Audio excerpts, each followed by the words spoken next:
Hello there, I'm Charlie, aka Ronan Logan X, and this is Ronan Logan X Reviews. In this video, I'm taking a look at the Marvel Legends Kate Bishop from the Hawkeye TV series.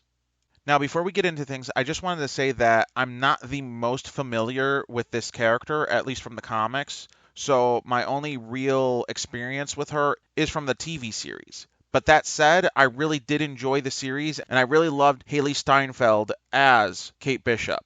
So I was really looking forward to this figure when it was announced. So with that said, let's check it out. Starting with accessories, this figure comes fairly light in that regard, with the only extras being a bow, an alternate pair of hands, and a Build-A-Figure piece for Infinity Ultron. All in all, it's not a terrible assembly of accessories for this character. However, I feel like they could have done a little more for her. Perhaps a few arrows or something along those lines. I mean, even the Target exclusive Katie figure from Shang-Chi and the Legend of the Ten Rings got a little more than this Kate Bishop figure. So it's a little disappointing, but nowhere near any sort of deal breaker, at least for me. Moving on to articulation, she comes with pretty much all of the articulation I've come to expect from recent Marvel Legend releases. That said, some of it ends up being stifled, albeit only slightly, by her ponytail.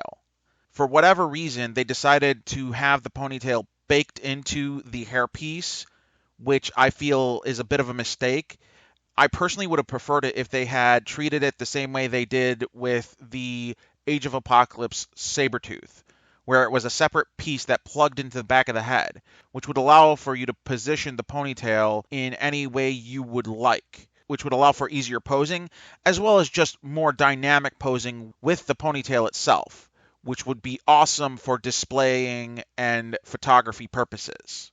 But I digress. Finally, taking a look at the likeness featured on the figure, I have to say that this is one of their lesser recent efforts. I mean, I can still see the intent of a likeness to Haley Steinfeld in the face sculpt. However, it just isn't as good as some of their other recent efforts, even within the same wave of figures, like with She-Hulk and even the Hawkeye figure, which looks very much like Jeremy Renner, in my opinion, from what I've seen of it. So with all that said, I would give this figure a recommendation, albeit not as high a one as I would like to. It is still a great looking figure and would look awesome among any Marvel Legends collection. However, it definitely feels like a lesser effort among the more recent figures put out by Marvel Legends, but only to a minor degree, at least in my opinion. And with that said, I hope you have enjoyed this video and you have found it helpful and informative in any decisions you might have regarding the purchase of this figure. If you have enjoyed this video, please leave a like, please comment, please subscribe, and ring that bell icon if you would like to be notified about any of my future videos. Also, if you might be interested in anything else of mine, you can find me on Instagram at RonanLoganX, where I post toy photography pictures as well as puppy pictures of my pup Ripley.